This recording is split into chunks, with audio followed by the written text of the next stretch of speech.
परमात्मा श्री कृष्ण की वाणी गीता गुरु शिष्य संवाद है। अतः अर्जुन ने स्वीकार किया कि शिष्यस्तेहं साधिमाम त्वाम प्रपन्नम। भगवन, मैं आपका शिष्य हूँ, आपकी शरण हूँ। मुझे वो उपदेश दीजिए जिससे मैं परम श्रेय को प्राप्त हो जाऊं। अतः उस परम गुरु के चरणों में गीता आरंभ करने से पूर्व ये स्तुति गुरु वंदना प्रस्तुत की जा रही है। ओम श्री सद्गुरुदेव भगवान की जय।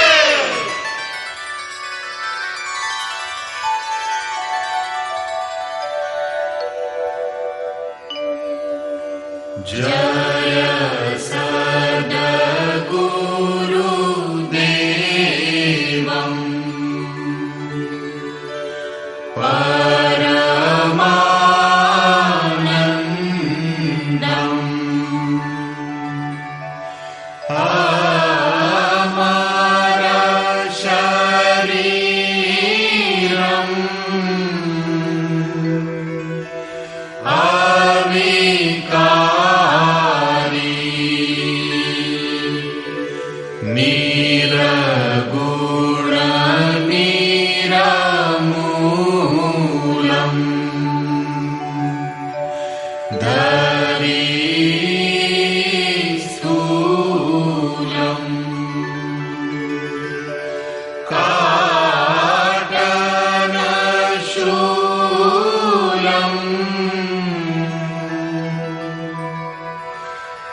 आसन माय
पंथ चलायो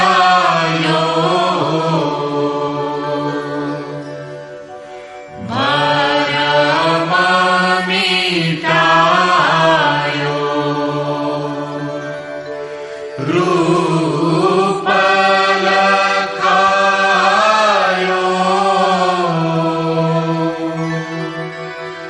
करतारी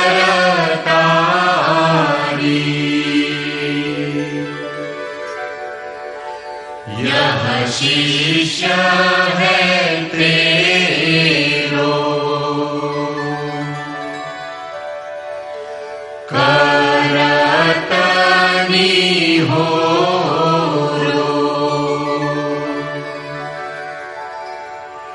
मोह पर हेरो प्रणधारी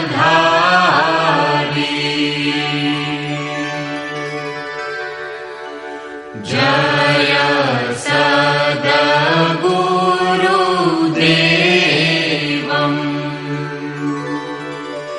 परमानन्दम्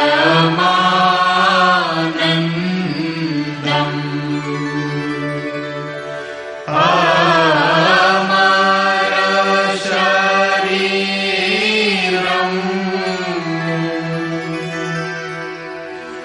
अविकारी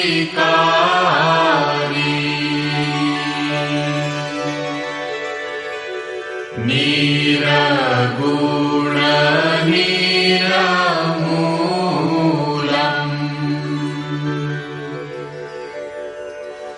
धरी स्थूलम् काटलशूलम्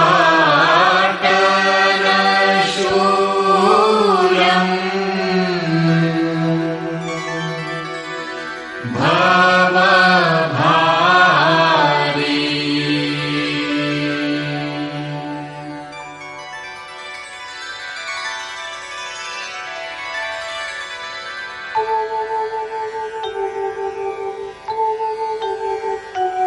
ओम जय गुरुदेव जय गुरुदेव जय गुरुदेव जय गुरुदेव ओम जय गुरुदेव जय गुरुदेव जय गुरुदेव जय गुरुदेव ओम जय गुरुदेव जय गुरुदेव जय गुरुदेव जय गुरुदेव।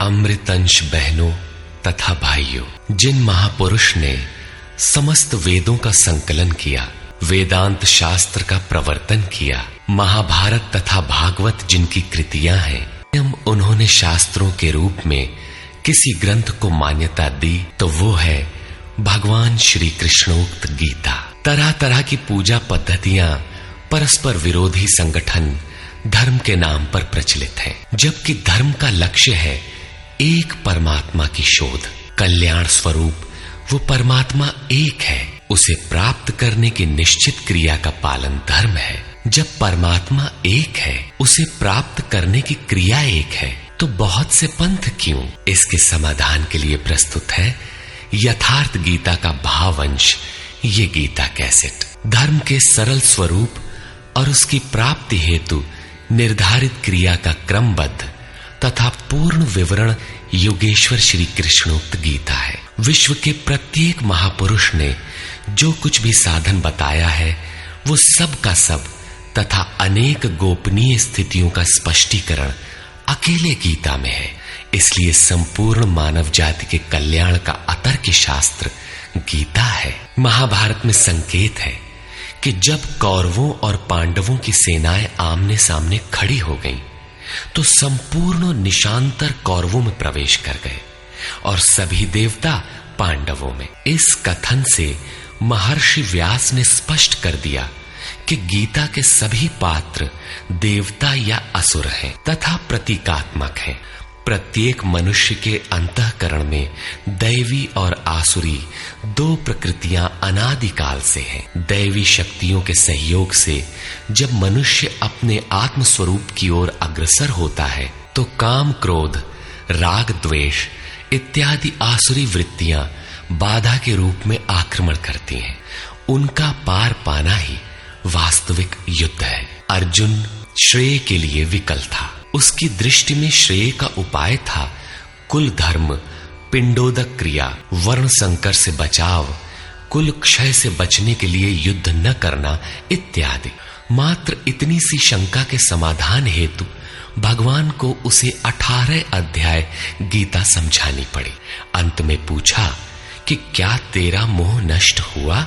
अर्जुन ने स्वीकार किया कि भगवान, मेरा मोह नष्ट हो गया और अब मैं वैसा ही करूंगा जैसा भगवान ने उपदेश दिया है। वस्तुतः ये केवल अर्जुन की शंका नहीं थी, बल्कि मानव मात्र की शंका है कि श्रेय क्या है, उसे कैसे प्राप्त करें। इसलिए स्त्री पुरुष, आबाल वृद्ध, मानव मात्र के लिए गीता के 18 अध्याय का अनुशीलन एवं नियमित पाठ नितांत आवश्यक है, जिससे ब्रह्म विधि की स्मृति सृजित रहे तथा बच्चों में भी इन कल्याणकारी संस्कारों का सृजन हो सके।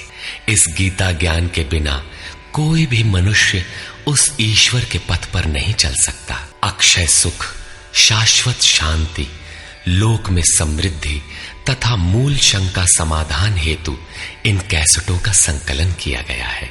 इसके नियमित श्रवण से संपूर्ण परिवार तथा स्वजन समुदाय को सुसंस्कृत करें। संसार में कहीं भी मनुष्य हो, उसके लिए गीता सदैव अमृत वाहिनी है। गीता आपका शास्त्र है। गौरव का विषय है कि 5000 वर्ष से भी अधिक अंतराल के बाद श्री कृष्ण का यथार्थ गायन आपके सम्मुख है। जन्म जन्मांतर की रूढ़ियों से ग्रस्त मस्तिष्क को स्वच्छ कर चिंतन के प्रशस्त पथ पर चलने के लिए इन कैसेटों का प्रसारण प्रातः अवश्य करें।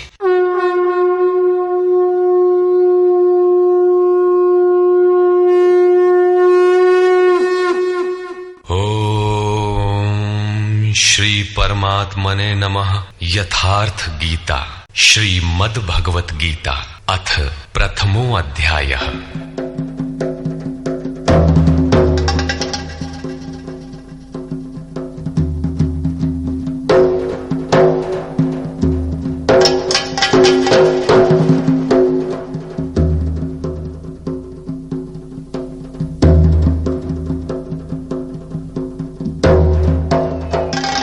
धृतराष्ट्र उवाच।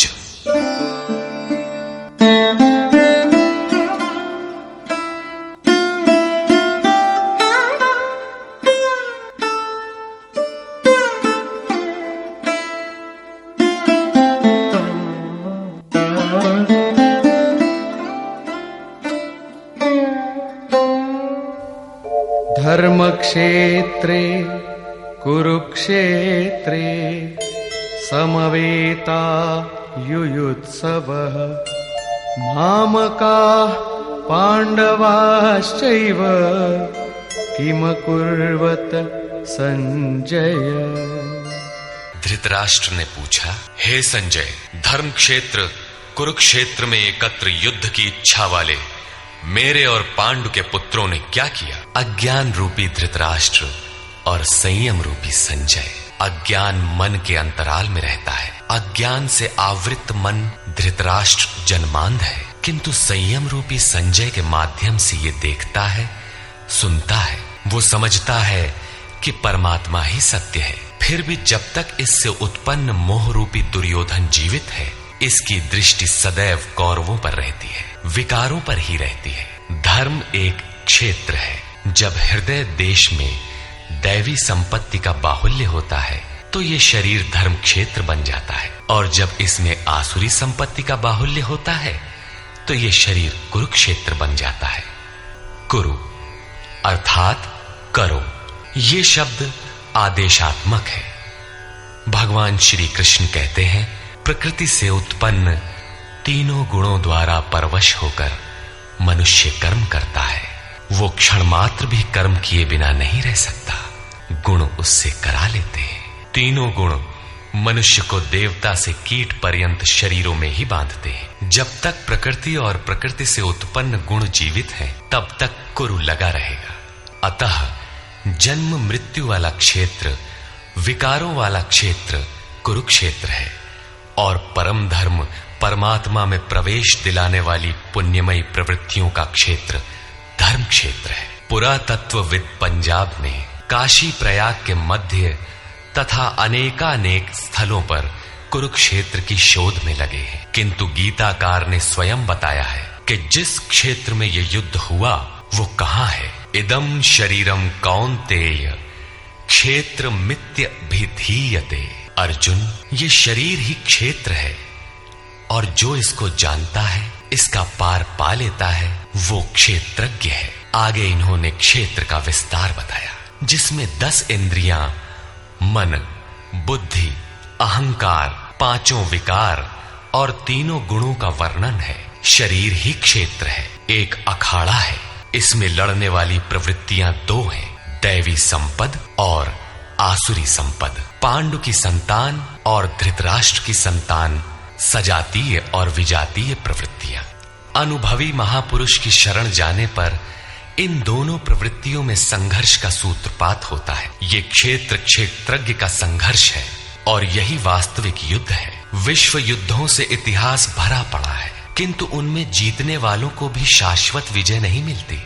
ये तो आपसी बदले हैं। प्रकृति का सर्वथा शमन करके प्रकृति से परे की सत्ता का दिग्दर्शन करना और उसमें प्रवेश पाना ही वास्तविक विजय है। यही एक ऐसी विजय है जिसके पीछे हार नहीं है। यही मुक्ति है जिसके पीछे जन्म मृत्यु का बंधन नहीं है। इस प्रकार अज्ञान से आच्छादित प्रत्येक मन संयम के द्वारा जानता है कि क्षेत्र क्षेत्रज्ञ के युद्ध में क्या हुआ। अब जैसा जिसके संयम का उत्थान है, वैसे वैसे उसे दृष्टि आती जाएगी। संजय उवाच।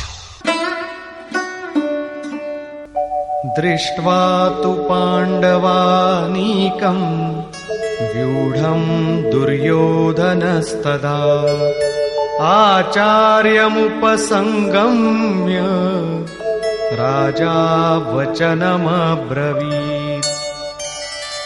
उस समय राजा दुर्योधन ने व्यूह रचना युक्त पांडवों की सेना को देखकर द्रोणाचार्य के पास जाकर ये वचन कहा। द्वैत के आचरण ही द्रोणाचार्य हैं। जब जानकारी हो जाती है कि हम परमात्मा से अलग हो गए हैं, वहां उसकी प्राप्ति के लिए तड़प पैदा हो जाती है। तभी हम गुरु की तलाश में निकलते हैं। दोनों प्रवृत्तियों के बीच यही प्राथमिक गुरु है। यद्यपि बाद के सद्गुरु योगेश्वर श्री कृष्ण होंगे, जो योग की स्थिति वाले होंगे। राजा दुर्योधन आचार्य के पास जाता है। मोह रूपी दुर्योधन। मोह संपूर्ण व्याधियों का मूल है। राजा है, दुर्योधन दुरु अर्थात दूषित, योधन अर्थात वह धन।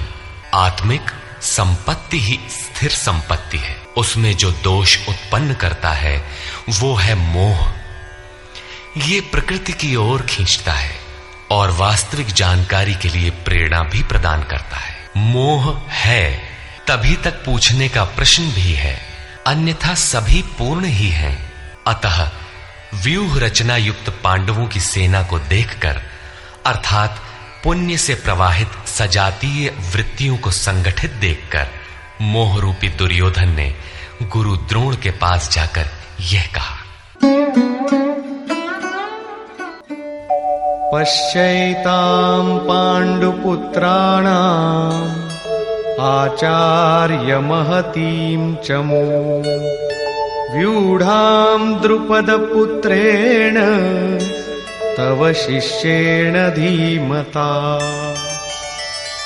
हे आचार्य, आपके बुद्धिमान शिष्य द्रुपद पुत्र धृष्टद्युम्न द्वारा व्यूहाकार खड़ी की हुई पांडु पुत्रों की इस भारी सेना को देखिए। शाश्वत अचल पद में आस्था रखने वाला दृढ़ मन ही धृष्टद्युम्न है। यही पुण्यमयी प्रवृत्तियों का नायक है। साधन कठिन न मन कर टेका। साधन कठिन नहीं, मन की दृढ़ता कठिन होनी चाहिए। अब देखें सेना का विस्तार। अत्र शूरा महेश्वासा भीमार्जुन समायुधि युयुधानो विराटश्च द्रुपदश्च महारथः। इस सेना में महेश्वासा, महान ईश में वास दिलाने वाले भाव रूपी भीम, अनुराग रूपी अर्जुन के समान बहुत से शूरवीर, जैसे सात्विकता रूपी सात्यकी, विराट सर्वत्र ईश्वरी प्रवाह की धारणा, महारथी राजा द्रुपद अर्थात अचल स्थिति, तथा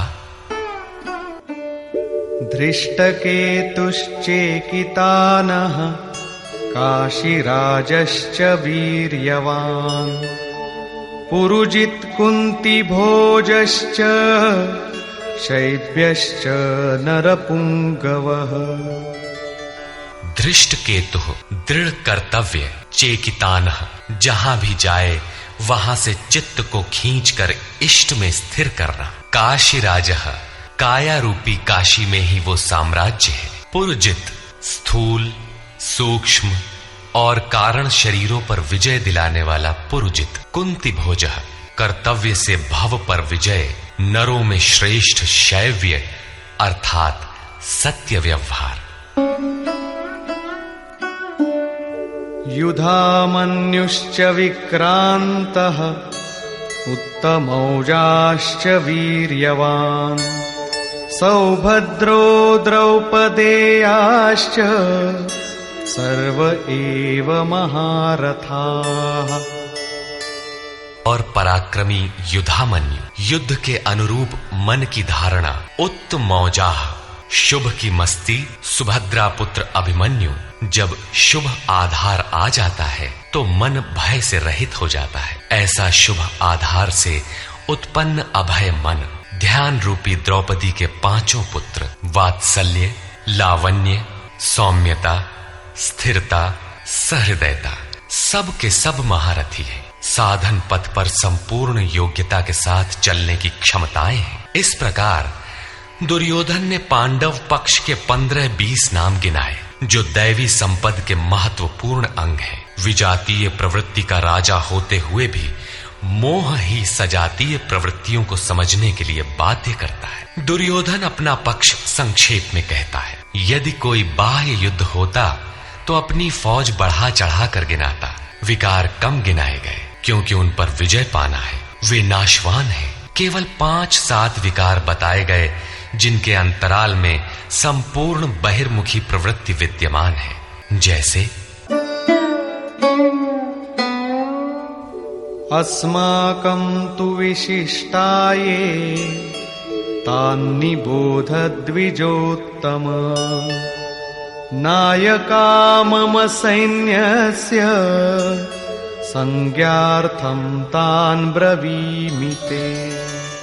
द्विजोत्तम, हमारे पक्ष में जो जो प्रधान हैं उन्हें भी आप समझ लें। आपको जानने के लिए मेरी सेना के जो नायक हैं उनको कहता हूं। बाह्य युद्ध में सेनापति के लिए द्विजोत्तम संबोधन असामयिक है। वस्तुतः गीता अंतःकरण की 2 प्रवृत्तियों का संघर्ष है, जिसमें द्वैत का आचरण ही द्रोण है। जब तक हम लेश मात्र भी आराध्य से अलग हैं, तब तक प्रकृति विद्यमान है, द्वैत बना है। इस द्वि पर जय पाने की प्रेरणा प्रथम गुरु द्रोणाचार्य से मिलती है। अधूरी शिक्षा ही पूर्ण जानकारी के लिए प्रेरणा प्रदान करती है। वो पूजा स्थली नहीं, वहां शौर्य सूचक संबोधन होना चाहिए। विजातीय प्रवृत्ति के नायक कौन कौन हैं? भवान् भीष्मश्च कर्णश्च कृपश्च समितिञ्जयः अश्वत्थामा विकर्णश्च सौमदत्तिस्तथैव च। एक तो स्वयं आप द्वैत के आचरण रूपी द्रोणाचार्य हैं, भ्रम रूपी पितामह भीष्म है। भ्रम इन विकारों का उद्गम है, अंत तक जीवित रहता है, इसलिए पितामह है। समूची सेना मर गई, ये जीवित था, शरशैया पर अचेत था, फिर भी जीवित था। ये है भ्रम रूपी भीष्म। भ्रम अंत तक रहता है। इसी प्रकार विजातीय कर्म रूपी कर्ण तथा संग्राम विजयी कृपाचार्य है। साधनावस्था में साधक द्वारा कृपा का आचरण ही कृपाचार्य है। भगवान कृपाधाम है और प्राप्ति के पश्चात संत का भी वही स्वरूप है। किंतु साधन काल में जब तक हम अलग हैं, परमात्मा अलग है। विजातीय प्रवृत्ति जीवित है, मोहमयी घिराव है। ऐसी परिस्थिति में साधक यदि कृपा का आचरण करता है तो वो नष्ट हो जाता है। सीता ने दया की तो कुछ काल लंका में प्रायश्चित करना पड़ा। विश्वामित्र दयार्द्र हुए, पतित होना पड़ा। योग सूत्रकार महर्षि पतंजलि भी यही कहते हैं, ते समाधा वुपसर्गा व्युत्थाने सिद्धयः। व्युत्थान काल में सिद्धियां प्रकट होती हैं, वे वास्तव में सिद्धियां हैं, किंतु कैवल्य प्राप्ति के लिए उतनी ही बड़ी विघ्न है जितने काम, क्रोध, लोभ, मोह इत्यादि। गोस्वामी तुलसीदास का भी यही निर्णय है। माया अनेक विघ्न करती है, रिद्धियां प्रदान करती है, यहां तक कि सिद्ध बना देती है। ऐसी अवस्था वाला साधक बगल से निकल भर जाए, मरणासन रोगी भी जी उठेगा। वो भले ठीक हो जाए, किंतु साधक उसे अपनी देन मान बैठे तो नष्ट हो जाएगा। एक रोगी के स्थान पर हजारों रोगी घेर लेंगे। भजन चिंतन का क्रम अवरुद्ध हो जाएगा और उधर बहकते बहकते प्रकृति का बाहुल्य हो जाएगा। यदि लक्ष्य दूर है और साधक कृपा करता है तो कृपा का अकेला आचरण ही समितिंजय समूची सेना को जीत लेगा। इसलिए साधक को पूर्ति पर्यंत इससे सतर्क रहना चाहिए। दया बिनु संत कसाई, दया करी तो आफत आई। लेकिन अधूरी अवस्था में ये विजातीय प्रवृत्ति का दुर्धर्ष योद्धा है। इसी प्रकार आसक्ति रूपी अश्वत्थामा, विकल्प रूपी विकर्ण और भ्रममयी श्वास ही भूरि श्रवा है। ये सभी बहिर्मुखी प्रवाह के नायक हैं। अन्ये च बहवः शूराः मदर्थे त्यक्तजीविताः नानाशस्त्रः प्रहरणाः सर्वे युद्धविशारदाः। और भी बहुत से शूरवीर अनेक शस्त्रों से युक्त मेरे लिए जीवन की आशा को त्याग कर युद्ध में डटे हैं। सभी मेरे लिए प्राण त्यागने वाले हैं, किंतु उनकी कोई ठोस गणना नहीं है। अब कौन सी सेना किन भावों द्वारा सुरक्षित है, इस पर कहते हैं, अपर्याप्तं तदस्माकं बलं भीष्माभिरक्षितम् पर्याप्तं त्विदमेतेषां बलं भीमाभिरक्षितम्। भीष्म द्वारा रक्षित हमारी सेना सब प्रकार से अजेय है और भीम द्वारा रक्षित इन लोगों की सेना जीतने में सुगम है। पर्याप्त और अपर्याप्त जैसे श्लिष्ट शब्द का प्रयोग दुर्योधन की आशंका को व्यक्त करता है। अतः देखना है कि भीष्म कौन सी सत्ता है जिस पर कौरव निर्भर करते हैं, तथा भीम कौन सी सत्ता है जिस पर दैवी संपद संपूर्ण पांडव निर्भर है। दुर्योधन अपनी व्यवस्था देता है कि अयनेषु च सर्वेषु यथा भागमवस्थिताः भीष्ममेवाभिरक्षन्तु भवन्तः सर्व एव हि। इसलिए सब मोर्चों पर अपनी अपनी जगह स्थित रहते हुए आप लोग सब के सब भीष्म की ही सब ओर से रक्षा करें। यदि भीष्म हैं तो हम अजेय हैं, इसलिए आप पांडवों से न लड़कर केवल भीष्म की ही रक्षा करें। कैसा योद्धा है भीष्म जो स्वयं अपनी रक्षा नहीं कर पा रहा है, कौरवों को उसकी रक्षा व्यवस्था करनी पड़ रही है। ये कोई बाह्य योद्धा नहीं, भ्रम ही भीष्म है। जब तक भ्रम जीवित है तब तक विजातीय प्रवृत्तियां कौरव अजेय है। अजेय का ये अर्थ नहीं कि जिसे जीता ही ना जा सके। बल्कि अजेय का अर्थ दुर्जय है, जिसे कठिनाई से जीता जा सकता हो। महाअजय संसार रिपु, जीत सकई सो वीर। यदि भ्रम समाप्त हो जाए तो अविद्या अस्तित्वहीन हो जाए। मोह इत्यादि जो आंशिक रूप से बचे भी हैं, शीघ्र ही समाप्त हो जाएंगे। भीष्म की इच्छा मृत्यु थी, इच्छा ही भ्रम है। इच्छा का अंत और भ्रम का मिटना एक ही बात है। इसी को संत कबीर ने सरलता से कहा, इच्छा काया इच्छा माया, इच्छा जग उपजाया।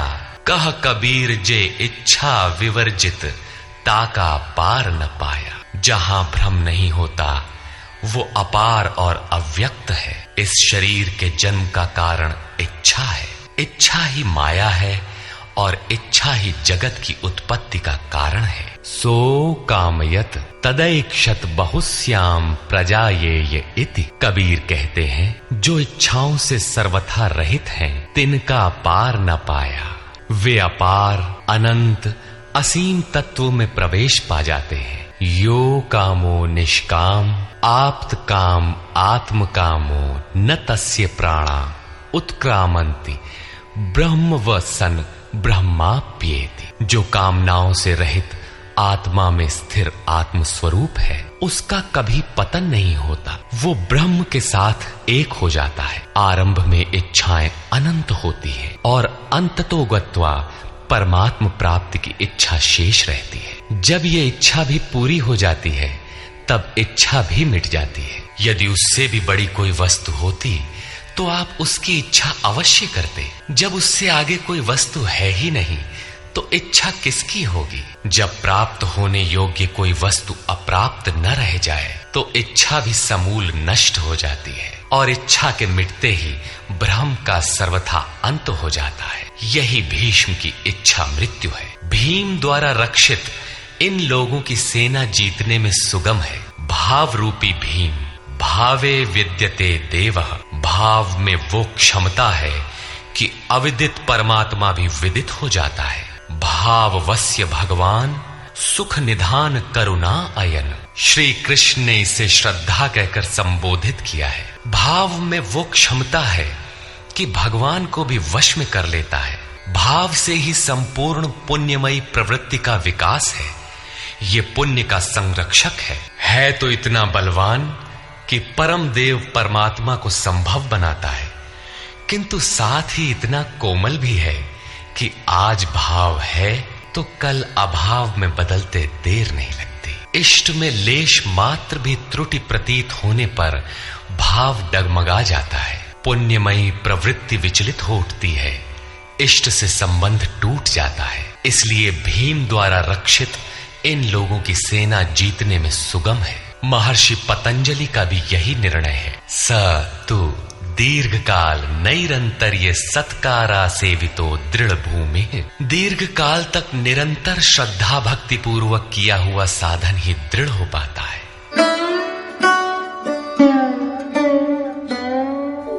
तस्य संजनयन् हर्षं कुरु वृद्धः पितामहः।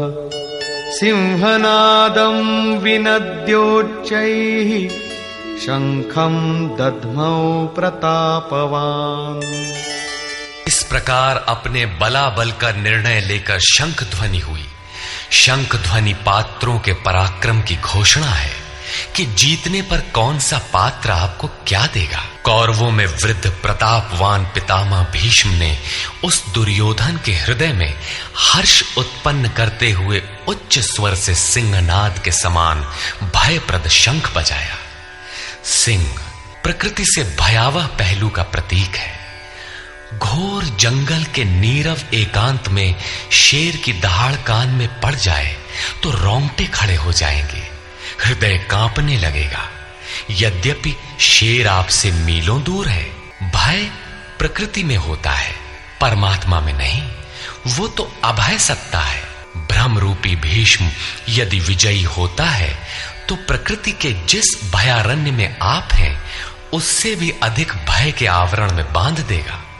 भय की एक परत और बढ़ जाएगी, भय का आवरण घना हो उठेगा। ये भ्रम इसके अतिरिक्त और कुछ नहीं दे सकेगा। अतः प्रकृति से निवृत्ति ही गंतव्य का मार्ग है। संसार में प्रवृत्ति तो भवाटवी है, घोर अंधकार की छाया है। इसके आगे कौरवों की कोई घोषणा नहीं है। कौरवों की ओर से कई बाजे एक साथ बजे, किंतु कुल मिलाकर वे भी भय ही प्रदान करते हैं, इससे अधिक कुछ नहीं। प्रत्येक विकार कुछ न कुछ भय तो देता ही है। इसलिए उन्होंने भी घोषणा की, ततः शंखाश्च भैर्यश्च पणवानक गोमुखाः सहसैवाभ्य हन्यन्त सशब्दस्तु मूलोऽभवत्। तदनंतर अनेक शंख, नगारे, ढोल और नरसिंहादि बाजे एक साथ ही बजे। उनका शब्द भी बड़ा भयंकर हुआ। भय का संचार करने के अतिरिक्त कौरवों की कोई घोषणा नहीं है। बहिर्मुखी विजातीय प्रवृत्ति सफल होने पर मोहमय बंधन और घना कर देती है। अब पुण्यमयी प्रवृत्तियों की ओर से घोषणाएं हुई, जिनमें पहली घोषणा योगेश्वर श्री कृष्ण की है। ततः श्वेतैर्हयैर्युक्ते महती स्यन्दने स्थितौ माधव पाण्डवश्चैव दिव्यौ शंखौ प्रदध्मतु। इसके उपरांत श्वेत घोड़ों से युक्त, जिनमें लेश मात्र कालिमा दोष नहीं है, श्वेत सात्विक निर्मलता का प्रतीक है। महति स्यन्दने, महान रथ पर बैठे हुए योगेश्वर श्री कृष्ण और अर्जुन ने भी अलौकिक शंख बजाए। अलौकिक का अर्थ है लोकों से परे। मृत्युलोक, देवलोक, ब्रह्मलोक, जहां तक जन्म मरण का भय है, उन समस्त लोकों से परे पारलौकिक, पारमार्थिक स्थिति प्रदान करने की घोषणा योगेश्वर श्री कृष्ण की है। सोने चांदी काठ का रथ नहीं, रथ अलौकिक, शंख अलौकिक, अतः घोषणा भी अलौकिक ही है। लोकों से परे एकमात्र ब्रह्म है, सीधा उससे संपर्क स्थापित कराने की घोषणा है। पांचजन्यं ऋषिकेशो देवदत्तं धनंजयः पौंड्रं दध्मौ महाशंखं भीमकर्मावृकोदरः। ऋषिकेश, जो हृदय के सर्वस्व ज्ञाता है, उन कृष्ण ने 5 जन्य शंख बजाया। पांचों ज्ञानेंद्रियों को पंच तन्मात्राओं शब्द, स्पर्श, रूप, रस, गंध के रसों से समेटकर अपने जन भक्त की श्रेणी में ढालने की घोषणा की। विकराल रूप से बहकती हुई इंद्रियों को समेटकर उन्हें अपने सेवक की श्रेणी में खड़ा कर देना हृदय से प्रेरक सद्गुरु की देन है। श्री कृष्ण एक योगेश्वर सद्गुरु थे। शिष्यस्तेहम्, भगवन मैं आपका शिष्य हूं। बाह्य विषय वस्तुओं को छोड़कर ध्यान में इष्ट के अतिरिक्त दूसरा न देखें, दूसरा न सुने, न दूसरे का स्पर्श करें। ये सद्गुरु के अनुभव संचार पर निर्भर करता है। देव दत्तम धनंजय, दैवी संपत्ति को अधीन करने वाला अनुराग ही अर्जुन है। इष्ट के अनुरूप लगाव, जिसमें विरह, वैराग्य, अश्रुपात हो, गदगद गिरा नयन बह नीरा, रोमांच हो। इष्ट के अतिरिक्त अन्य विषय वस्तु का लेश मात्र टकराव न होने पाए, उसी को अनुराग कहते हैं। यदि ये सफल होता है तो परम देव परमात्मा में प्रवेश दिलाने वाली दैवी संपद पर आधिपत्य प्राप्त कर लेता है। इसी का दूसरा नाम धनंजय भी है। एक धन तो बाहरी संपत्ति है, जिससे शरीर निर्वाह की व्यवस्था होती है। आत्मा से इसका कोई संबंध नहीं है। इससे परे स्थिर आत्मिक संपत्ति ही निज संपत्ति है। बृहदारण्य कोपनिषद में याज्ञवल्क्य ने मैत्रेयी को यही समझाया कि धन से संपन्न पृथ्वी के स्वामित्व से भी अमृतत्व की प्राप्ति नहीं हो सकती। उसका उपाय आत्मिक संपत्ति है। भयानक कर्म वाले भीमसेन ने पौंड्र अर्थात प्रीति नामक महाशंख बजाया। भाव का उद्गम और निवास स्थान हृदय है, इसलिए इसका नाम वृकोदर है। आपका भाव लगाव बच्चे में होता है, किंतु वस्तुतः वो लगाव आपके हृदय में है, जो बच्चे में जाकर मूर्त होता है। ये भाव अथाह और महान बलशाली है। उसने प्रीति नामक महाशंख बजाया। भाव में ही वो प्रीति निहित है, इसीलिए भीम ने पौंड्र प्रीति नामक महाशंख बजाया। भाव महान बलवान है, किंतु प्रीति संचार के माध्यम से। हरि व्यापक सर्वत्र समाना, प्रेम ते प्रकट हो ही मैं जाना। अनंत विजयम राजा कुंती पुत्रो युधिष्ठिरः नकुलः सहदेवश्च सुघोषमणिपुष्पकौ।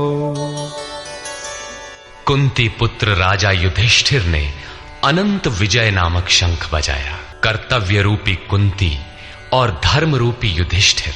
धर्म पर स्थिरता रहेगी तो अनंत विजयम अनंत परमात्मा में स्थिति दिलाएगा। युद्धे स्थिरः सह युधिष्ठिरः। प्रकृति पुरुष क्षेत्र क्षेत्रज्ञ के संघर्ष में स्थिर रहता है, महान दुख से भी विचलित नहीं होता। तो एक दिन जो अनंत है, जिसका अंत नहीं है, वो है परम तत्व परमात्मा, उस पर विजय दिला देता है। नियम रूपी नकुल ने सुघोष नामक शंख बजाया। ज्यों ज्यों नियम उन्नत होगा, अशुभ का शमन होता जाएगा, शुभ घोषित होता जाएगा। सत्संग रूपी सहदेव ने मणिपुष्पक शंख बजाया। मनीषियों ने प्रत्येक श्वास को बहुमूल्य मणि की संज्ञा दी है। हीरा जैसी श्वासा बातों में बीती जाए। एक सत्संग तो वो है जो आप सत्पुरुषों की वाणी से सुनते हैं, किंतु यथार्थ सत्संग आंतरिक है। श्री कृष्ण के अनुसार आत्मा ही सत्य है, सनातन है। चित्त सब ओर से सिमटकर आत्मा की संगत करने लगे, यही वास्तविक सत्संग है।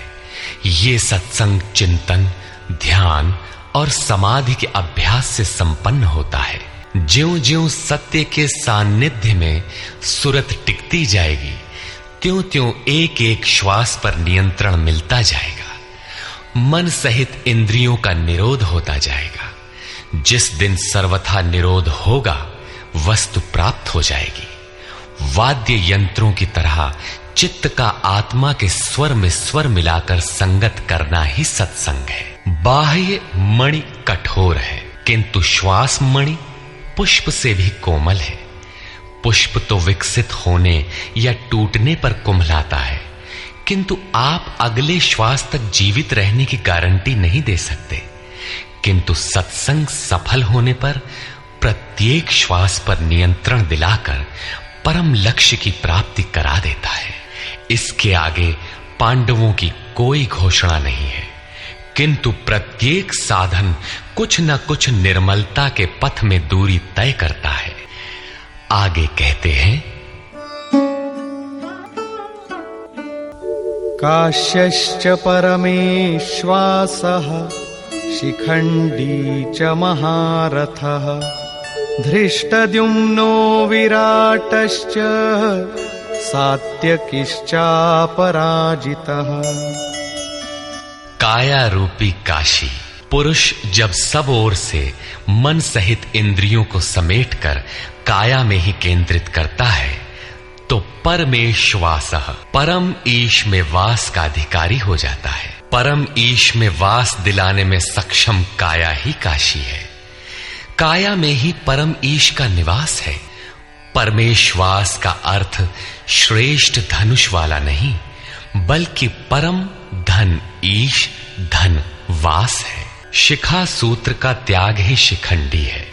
आजकल लोग सिर के बाल कटा लेते हैं और सूत्र के नाम पर गले की जनेऊ हटा लेते हैं, अग्नि जलाना छोड़ देते हैं, हो गया सन्यास उनका। नहीं, वस्तुतः शिखा लक्ष्य का प्रतीक है जिसे आपको पाना है, और सूत्र है संस्कारों का। जब तक आगे परमात्मा को पाना शेष है, पीछे संस्कारों का सूत्रपात लगा हुआ है, तब तक त्याग कैसा, सन्यास कैसा? अभी तो चलने वाले पथिक हैं। जब प्राप्तव्य प्राप्त हो जाए, पीछे लगे हुए संस्कारों की डोर कट जाए, ऐसी अवस्था में ब्रह्म सर्वथा शांत हो जाता है।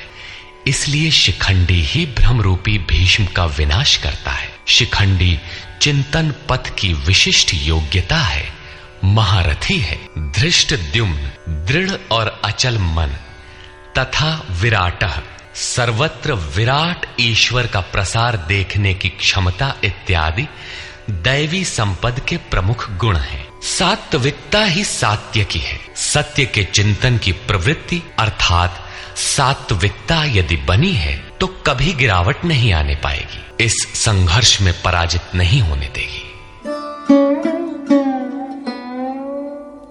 द्रुपदो द्रौपदेयाश्च सर्वशः पृथिवीपते सौभद्रश्च महाबाहुः शंखान् दद्मुः पृथक् पृथक्। अचल पददायक द्रुपद और ध्यान रूपी द्रौपदी के पांचों पुत्र सहृदयता, वात्सल्य, लावण्य, सौम्यता इत्यादि साधन में महान सहायक महारथी हैं तथा बड़ी भुजा वाला अभिमन्यु, इन सब ने पृथक पृथक शंख बजाए। भुजा कार्य क्षेत्र का प्रतीक है। जब मन भय से रहित हो जाता है तो उसकी पहुंच दूर तक हो जाती है। हे राजन, इन सब ने अलग अलग शंख बजाए, कुछ न कुछ दूरी सभी तय कराते हैं। इनका पालन आवश्यक है, इसलिए इनके नाम गिनाए। इसके अतिरिक्त कुछ दूरी ऐसी भी है जो मन बुद्धि से परे है। भगवान स्वयं ही अंतःकरण में विराज कर तय कराते हैं। इधर दृष्टि बनकर आत्मा से खड़े हो जाते हैं और सामने स्वयं खड़ा होकर अपना परिचय करा लेते हैं। सघोषोधार्तराष्ट्राणाम् हृदयानि व्यदारयत् नभश्च पृथिवीं चैव तुमुलो व्यनुनादयन्।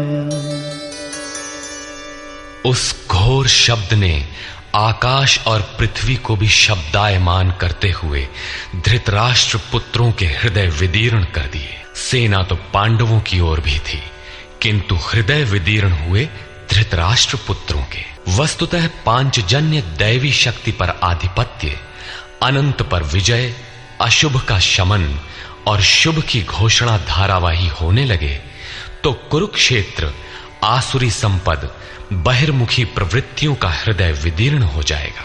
उनका बल शनैः शनैः क्षीण होने लगता है। सर्वथा सफलता मिलने पर मोहमयी प्रवृत्तियां सर्वथा शांत हो जाती हैं।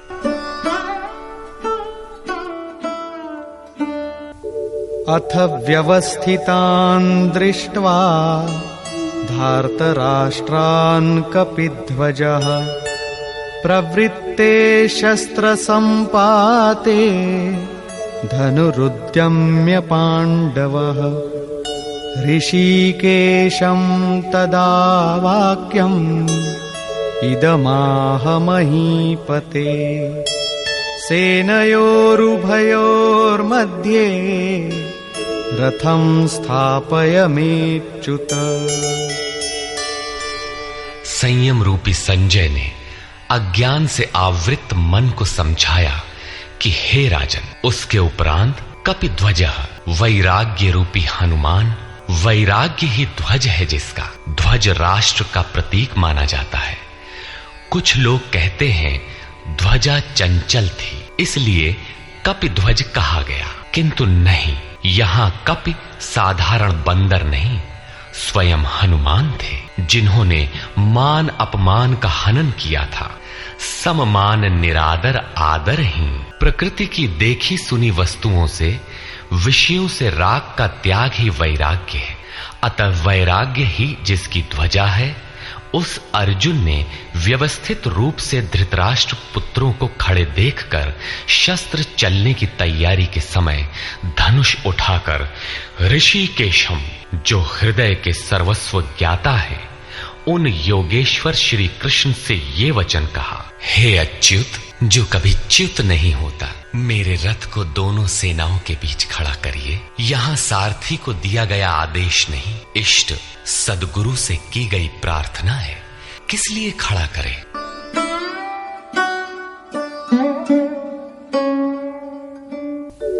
यावदेतान् निरीक्षेऽहम् योद्धुकामानवस्थितान् कैर्मया सह योद्धव्यम् अस्मिन् रणसमुद्यमे।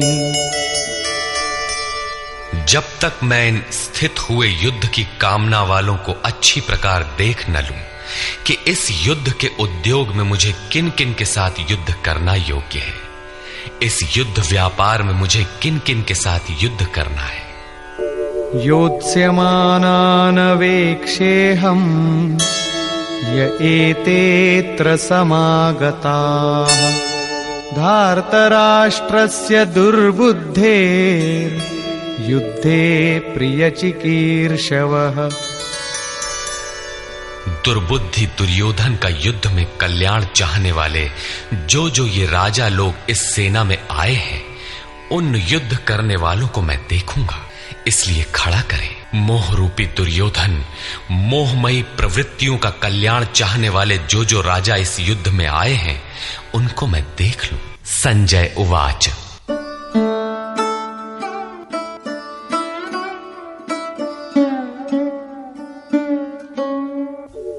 एवमुक्तो ऋषिकेशो गुडाकेशेन भारत सेनयोरुभयोर्मध्ये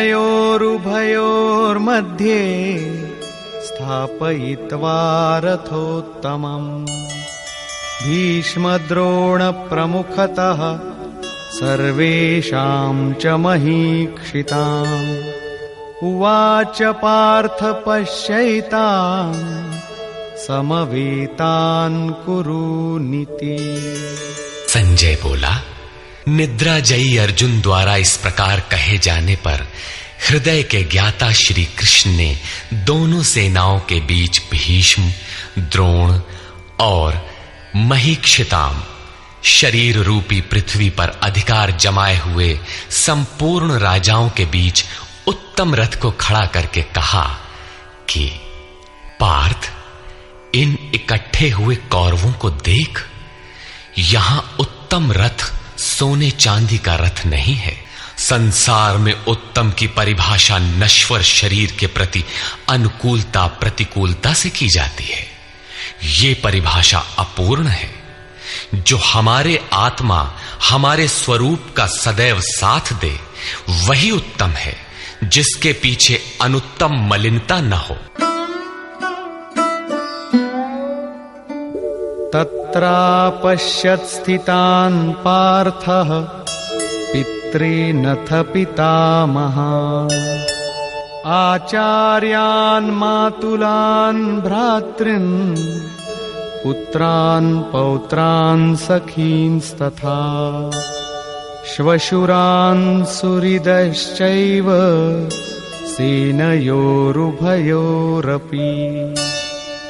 इसके उपरांत अचूक लक्ष्य वाले पार्थिव शरीर को रथ बनाने वाले पार्थ ने उन दोनों सेनाओं में स्थित पिता के भाइयों को, पितामहों को, आचार्यों को, मामाओं को, भाइयों को, पुत्रों को, पौत्रों को, मित्रों को, श्वसुरों को और सुहृदों को देखा। दोनों सेनाओं में अर्जुन को केवल अपना परिवार, मामा का परिवार, ससुराल का परिवार, सुहृद और गुरुजन दिखाई पड़े। प्रचलित गणना के अनुसार 18 अक्षौहिणी 2.5-3 अरब के लगभग होता है, जो आज के विश्व की जनसंख्या के समकक्ष है। इतने मात्र के लिए यदा कदा विश्व स्तर पर आवास खाद्य समस्या बन जाती है। इतना बड़ा जन समूह अर्जुन के 3-4 रिश्तेदारों का परिवार मात्र था। क्या इतना बड़ा भी किसी का परिवार होता है? कदापि नहीं। ये हृदय देश का चित्रण है। तान् समीक्ष्य स कौन्तेयः सर्वान् बन्धूनवस्थितान् कृपया परयाविष्टो विषीदन्निदमब्रवीत्। इस प्रकार खड़े हुए उन संपूर्ण बंधुओं को देखकर अत्यंत करुणा से आवृत वो कुंती पुत्र अर्जुन शोक करता हुआ बोला। अर्जुन उवाच।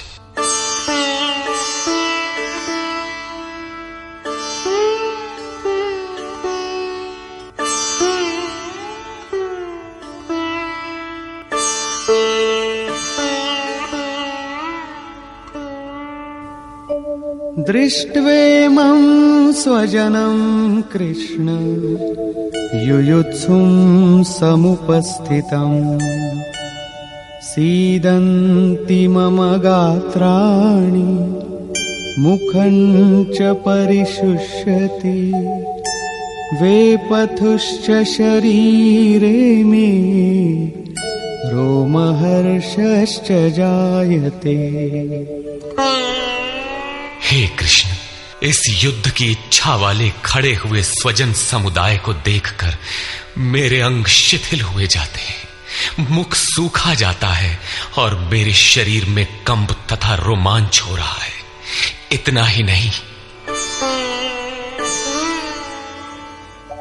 गांडीवं स्रंसते हस्तात् त्वक्चैव परिदह्यते न च शक्नोम्यवस्थातुं भ्रमतीव च मे मनः।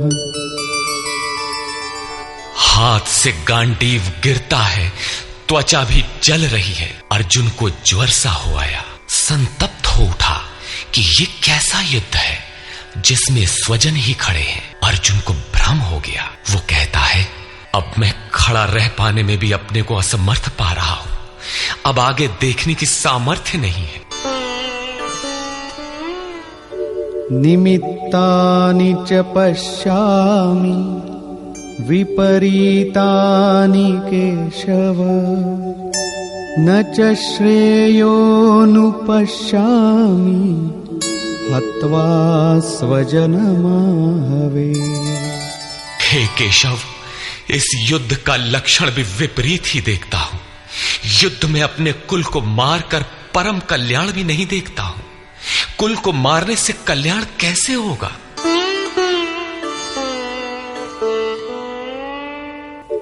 न कांक्षे विजयं कृष्ण न च राज्यं सुखानि च किन्नो राज्येन गोविन्द किं भोगैर्जीवितेन वा। संपूर्ण परिवार युद्ध के मुहाने पर है। इन्हें युद्ध में मारकर विजय से मिलने वाला राज्य और राज्य से मिलने वाला सुख अर्जुन को नहीं चाहिए। वो कहता है, हे श्री कृष्ण, मैं विजय नहीं चाहता, राज्य तथा सुख भी नहीं चाहता। हे गोविंद, हमें राज्य या भोग अथवा जीवन से भी क्या प्रयोजन है? क्यों?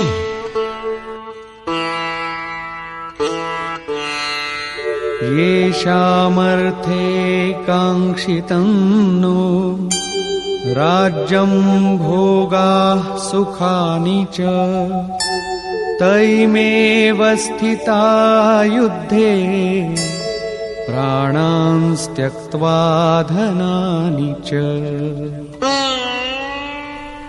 हमें जिनके लिए राज्य भोग और सुखादिक इच्छित हैं, वे ही परिवार जीवन की आशा त्याग कर युद्ध के मैदान में खड़े। हमें राज्य इच्छित था तो परिवार को लेकर, भोग सुख और धन की पिपासा थी तो स्वजन और परिवार के साथ उन्हें भोगने की थी। किंतु जब सब के सब प्राणों की आशा त्याग कर खड़े हैं तो मुझे सुख, राज्य या भोग नहीं चाहिए। ये सब इन्हीं के लिए प्रिय थे।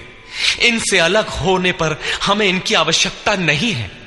जब तक परिवार रहेगा तब तक ये वासनाएं भी रहती हैं।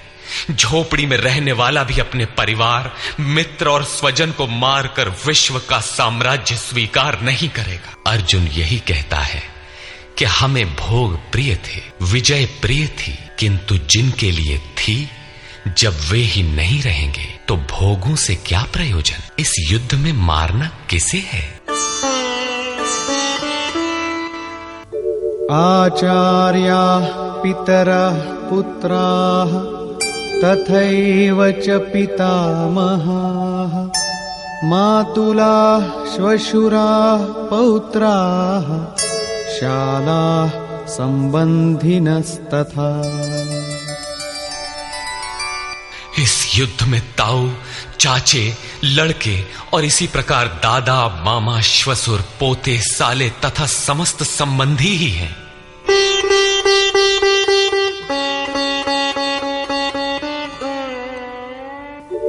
एतान्न हन्तुमिच्छामि घ्नतोऽपि मधुसूदन अपि त्रैलोक्यराज्यस्य हेतो किन्नु मही कृते।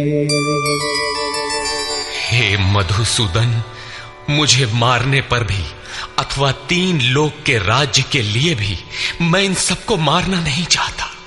फिर पृथ्वी के लिए कहना ही क्या? 18 अक्षौहिणी सेना में अर्जुन को अपना परिवार ही दिखाई पड़ा। इतने अधिक स्वजन वास्तव में क्या हैं? वस्तुतः अनुराग ही अर्जुन है। भजन के आरंभ में प्रत्येक अनुरागी के समक्ष यही समस्या रही है। सभी चाहते हैं कि हम भजन करें, उस परम सत्य को पालें, किंतु किसी अनुभवी सद्गुरु के संरक्षण में कोई अनुरागी जब क्षेत्रज्ञ के संघर्ष को समझता है कि हमें किन से लड़ना है तो वो हताश हो जाता है। वो चाहता है कि हमारे पिता का परिवार, ससुराल का परिवार, मामा का परिवार, सुहृद, मित्र और गुरजन साथ रहें, सभी सुखी रहें और इन सब की व्यवस्था करते हुए हम परमात्म स्वरूप की प्राप्ति भी कर लें। किंतु जब वो समझता है कि आराधना में अग्रसर होने के लिए परिवार छोड़ना होगा, इन संबंधों का मोह समाप्त करना होगा, तो वो अधीर हो उठता है। पूज्य महाराज जी कहा करते थे, मरना और साधु होना बराबर है। साधु के लिए सृष्टि में दूसरा कोई जीवित है भी, किंतु घर वालों के नाम पर कोई नहीं है। यदि कोई है तो लगाव है। मोह समाप्त कहाँ हुआ? जहां तक लगाव है उसका पूर्ण त्याग, उस लगाव के अस्तित्व मिटने पर ही उसकी विजय है। इन संबंधों का प्रसार ही तो जगत है, अन्यथा जगत में हमारा क्या है? तुलसीदास कहे चिद विलास जग, बूझत बूझत बूझ है, मन का प्रसार ही जगत है। योगेश्वर कृष्ण ने भी मन के प्रसार को ही जगत कहकर संबोधित किया। जिसने इसके प्रभाव को रोक लिया उसने चराचर जगत ही जीत लिया। इहैव तैर्जितः सर्गो येषां साम्ये स्थितम मनः। केवल अर्जुन धीर था ऐसी बात नहीं है। अनुराग सबके हृदय में है। प्रत्येक अनुरागी अधीर होता है, उसे संबंधी याद आने लगते हैं। पहले वो सोचता था कि भजन से कुछ लाभ होगा तो ये सब सुखी होंगे, इनके साथ रहकर उसे भोगेंगे। जब ये साथ ही नहीं रहे तो सुख लेकर क्या करेंगे? अर्जुन की दृष्टि राज्य सुख तक ही सीमित थी। वो त्रिलोकी के साम्राज्य को ही सुख की पराकाष्ठा समझता था। इसके आगे भी कोई सत्य है, इसकी जानकारी अर्जुन को अभी नहीं है। निहत्य धार्तराष्ट्रान्नः का प्रीति स्याज्जनार्दन पापमेवाश्रयेदस्मान् हत्वैतानाततायिनः। हे जनार्दन, धृतराष्ट्र के पुत्रों को मारकर भी हमें क्या प्रसन्नता होगी। जहां धृतराष्ट्र अर्थात धृष्टता का राष्ट्र है, उससे उत्पन्न मोह रूपी दुर्योधन इत्यादि को मारकर भी हमें क्या प्रसन्नता होगी। इन आतताइयों को मारकर हमें पाप ही तो लगेगा। जो जीवन यापन के तुच्छ लाभ के लिए अनीति अपनाता है वो आतताई कहलाता है, किंतु वस्तुतः इससे भी बड़ा आतताई वो है जो आत्मा के पथ में अवरोध उत्पन्न करता है। आत्मदर्शन में बाधक काम, क्रोध, लोभ, मोह आदि का समूह ही आतताई है।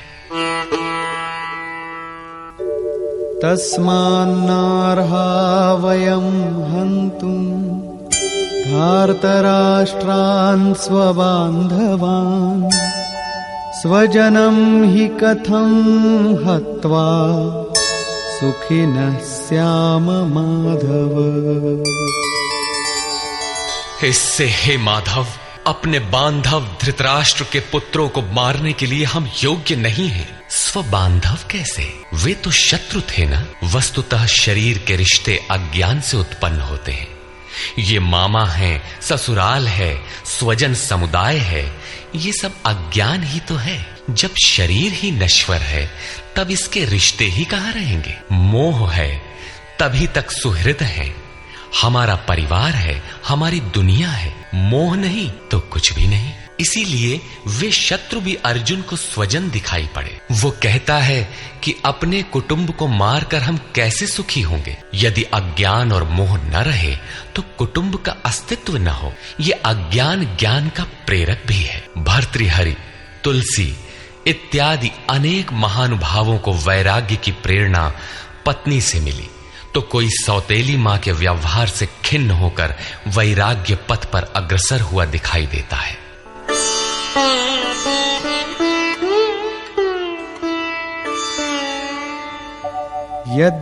यद्यप्येतेन पश्यन्ति लोभोपहत चेतसः कुलक्षयकृतं दोषं मित्रद्रोहे च पातकम्। यद्यपि लोभ से भ्रष्ट चित्त हुए ये लोग कुल नाश के दोष और मित्र द्रोह के पाप को नहीं देखते हैं, ये उनकी कमी है। फिर भी कथं न ज्ञेयमस्माभिः पापादस्मान्निवर्तितुं कुलक्षयकृतं दोषं प्रपश्यद्भिर्जनार्दन। हे जनार्दन, कुल नाश से होने वाले दोषों को जानने वाले हम लोगों को इस पाप से हटने के लिए क्यों नहीं विचार करना चाहिए। मैं ही पाप करता हूं ऐसी बात नहीं, आप भी भूल करने जा रहे हैं। कृष्ण पर भी आरोप लगाया। अभी वो समझ में अपने को कृष्ण से कम नहीं मानता। प्रत्येक नया साधक सद्गुरु की शरण जाने पर इसी प्रकार तर्क करता है और अपने को जानकारी में कम नहीं समझता। यही अर्जुन भी कहता है कि ये भले न समझें, किंतु हम आप तो समझदार हैं। कुल नाश के दोषों पर हमें विचार करना चाहिए। कुल नाश में दोष क्या है? कुलक्षये प्रणश्यन्ति कुलधर्माः सनातनाः धर्मे नष्टे कुलं कृत्स्नम् अधर्मोऽभिभवत्युत। कुल के नाश होने से सनातन कुल धर्म नष्ट हो जाते हैं। अर्जुन कुल धर्म कुलाचार को ही सनातन धर्म समझ रहा था। धर्म के नाश होने पर संपूर्ण कुल को पाप भी बहुत दबा लेता है। अधर्माभिभवात् कृष्ण प्रदुष्यन्ति कुलस्त्रियः स्त्रीषु दुष्टासु वार्ष्णेय जायते वर्णसंकरः। हे कृष्ण, पाप के अधिक बढ़ जाने से कुल की स्त्रियां दूषित हो जाती हैं। हे वाशरणेय, स्त्रियों के दूषित होने पर वर्ण संकर उत्पन्न होता है। अर्जुन की मान्यता थी कि कुल की स्त्रियों के दूषित होने से वर्ण संकर होता है, किंतु श्री कृष्ण ने इसका खंडन करते हुए आगे बताया कि मैं अथवा स्वरूप में स्थित महापुरुष यदि आराधना क्रम में भ्रम उत्पन्न कर दे तब वर्ण संकर होता है। वर्ण संकर के दोषों पर अर्जुन प्रकाश डालता है।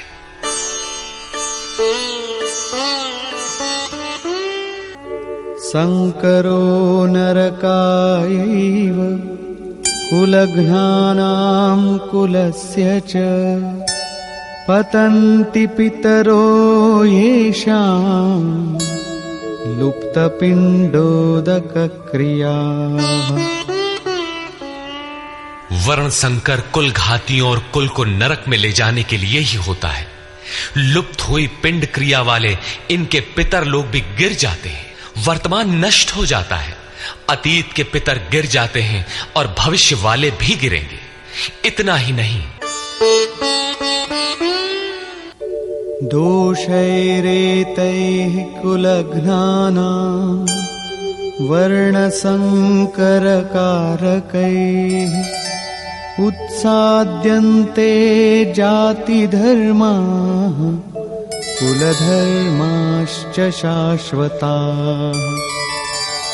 इन वर्ण संकर कारक दोषों से कुल और कुलघातियों के सनातन कुल धर्म और जाति धर्म नष्ट हो जाते हैं। अर्जुन मानता था कि कुल धर्म सनातन है, कुल धर्म ही शाश्वत है, किंतु श्री कृष्ण ने इसका खंडन किया और आगे बताया कि आत्मा ही सनातन शाश्वत धर्म है। वास्तविक सनातन धर्म को जानने से पहले मनुष्य धर्म के नाम पर किसी न किसी रूढ़ि को जानता है। ठीक इसी प्रकार अर्जुन भी जानता है जो कृष्ण के शब्दों में एक रूढ़ि है। उत्सन्न कुलधर्माणां मनुष्याणां जनार्दन नरके नियतं वासो भवतीत्यनुशुश्रुम। हे जनार्दन, नष्ट हुए कुल धर्म वाले मनुष्यों का अनंत काल तक नरक में वास होता है, ऐसा हमने सुना है। कुल धर्म ही नहीं नष्ट होता, बल्कि शाश्वत सनातन धर्म भी नष्ट हो जाता है। जब धर्म ही नष्ट हो गया तो ऐसे पुरुष का अनंत काल तक नरक में निवास होता है, ऐसा हमने सुना है, देखा नहीं, सुना है। अहो बत महत् पापं कर्तुं व्यवसिता वयं यद्राज्य सुखलोभेन हन्तुं स्वजनमुद्यताः। अहो, शोक है कि हम लोग बुद्धिमान होकर भी महान पाप करने को तैयार हुए हैं। राज्य और सुख के लोभ से अपने कुल को मारने के लिए उद्यत हुए हैं। अभी अर्जुन अपने को कम ज्ञाता नहीं समझता। आरंभ में प्रत्येक साधक इसी प्रकार बोलता है। महात्मा बुद्ध का कथन है कि मनुष्य जब अधूरी जानकारी रखता है तो अपने को महान ज्ञानी समझता है, और जब आधे से आगे की जानकारी हासिल करने लगता है तो अपने को महान मूर्ख समझता है। ठीक इसी प्रकार अर्जुन भी अपने को ज्ञानी ही समझता है। वो कृष्ण को ही समझाता है कि उस पाप से परम कल्याण हो, ऐसी बात भी नहीं। केवल राज्य और सुख के लोभ में पड़कर हम लोग कुल नाश करने को उद्यत हुए हैं। महान भूल कर रहे हैं, हम ही भूल कर रहे हैं, ऐसी बात नहीं, आप भी भूल कर रहे हैं। एक धक्का कृष्ण को भी दिया। अंत में अर्जुन अपना निर्णय देता है,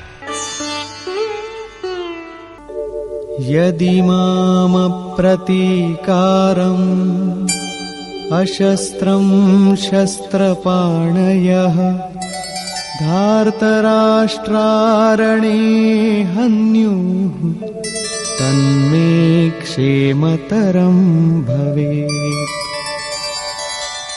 यदि मुझ शस्त्र रहित न सामना करने वाले को शस्त्रधारी धृतराष्ट्र के पुत्र रण में मारे तो उनका वो मारना भी मेरे लिए अति कल्याणकारक होगा। इतिहास तो कहेगा कि अर्जुन समझदार था, जिसने अपनी बलि देकर युद्ध बचा लिया। लोग प्राणों की आहुति दे डालते हैं कि भोले भाले मासूम बच्चे सुखी रहें, कुल तो बचा रहे। मनुष्य विदेश चला जाए, वैभव पूर्ण प्रासाद में रहे, किंतु 2 दिन बाद उसे अपनी छोड़ी हुई झोपड़ी याद आने लगती है। मोह इतना प्रबल होता है। इसीलिए अर्जुन कहता है कि शस्त्रधारी धृतराष्ट्र के पुत्र मुझ न प्रतिकार करने वाले को रण में मार दें, तब भी वो मेरे लिए अति कल्याणकारी होगा, ताकि लड़के तो सुखी रहें। संजय उवाच।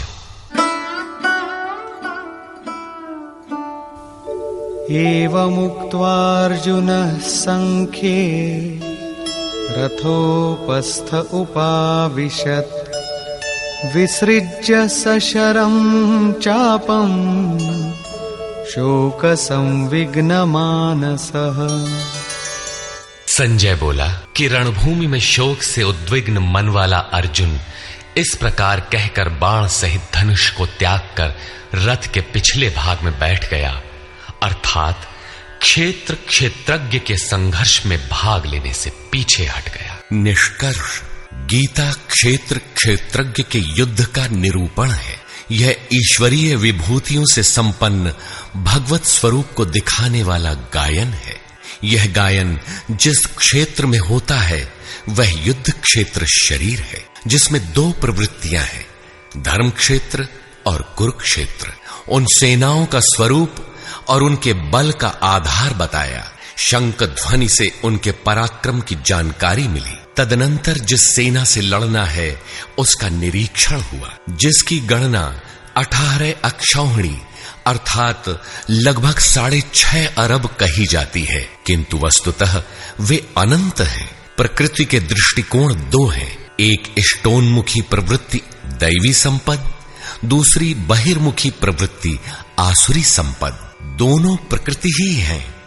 एक इष्ट की ओर उन्मुख करती है, परम धर्म परमात्मा की ओर ले जाती है, और दूसरी प्रकृति में विश्वास दिलाती है। पहले दैवी संपद को साध कर आसुरी संपद का अंत किया जाता है, फिर शाश्वत सनातन परब्रह्म के दिग्दर्शन और उसमें स्थिति के साथ दैवी संपद की आवश्यकता शेष हो जाती है। युद्ध का परिणाम निकल आता है। अर्जुन को सैन्य निरीक्षण में अपना परिवार ही दिखाई पड़ता है, जिसे मारना है। जहां तक संबंध है उतना ही जगत है। अनुराग के प्रथम चरण में पारिवारिक मोह बाधक बनता है। साधक जब देखता है कि मधुर संबंधों में इतना विच्छेद हो जाएगा जैसे वे थे ही नहीं, तो उसे घबराहट होने लगती है। स्वजनासक्ति को मारने में उसे अकल्याण दिखाई देने लगता है। वह प्रचलित रूढ़ियों में अपना बचाव ढूंढने लगता है, जैसा अर्जुन ने किया। उसने कहा, कुल धर्म ही सनातन धर्म है। इस युद्ध से सनातन धर्म नष्ट हो जाएगा, कुल की स्त्रियां दूषित होंगी, वर्ण संकर पैदा होगा, जो कुल और कुलघातियों को अनंत काल तक नरक में ले जाने के लिए ही होता है। अर्जुन अपनी समझ से सनातन धर्म की रक्षा के लिए विकल है। उसने श्री कृष्ण से अनुरोध किया कि हम लोग समझदार होकर भी ये महान पाप क्यों करें, अर्थात श्री कृष्ण भी पाप करने जा रहे हैं। अंततो गत्वा पाप से बचने के लिए मैं युद्ध नहीं करूंगा, ऐसा कहता हुआ हताश अर्जुन रथ के पिछले भाग में बैठ गया। क्षेत्र क्षेत्रज्ञ के संघर्ष से पीछे हट गया। टीकाकारों ने इस अध्याय को अर्जुन विषाद योग कहा है। अर्जुन अनुराग का प्रतीक है। सनातन धर्म के लिए विकल होने वाले अनुरागी का विषाद योग का कारण बनता है। यही विषाद मनु को हुआ था। हृदय बहुत दुख लाग, जन्म गयऊ हरि भगति बिनु। संशय में पड़कर ही मनुष्य विषाद करता है। उसे संदेह था कि वर्ण संकर पैदा होगा जो नरक में ले जाएगा। सनातन धर्म के नष्ट होने का भी उसे विषाद था। अतः संशय विषाद योग का सामान्य नामकरण इस अध्याय के लिए उपयुक्त है। अतः ओम तत्सदिति श्रीमद् भगवद गीता सूपनिषत्सु ब्रह्म विद्यायाम योग शास्त्रे श्री कृष्ण अर्जुन संवादे संशय विषाद योगो नाम प्रथमोऽध्यायः। इस प्रकार स्वामी अड़गड़ानंद कृत श्रीमद् भगवद गीता के भाष्य यथार्थ गीता का प्रथम अध्याय पूर्ण होता है।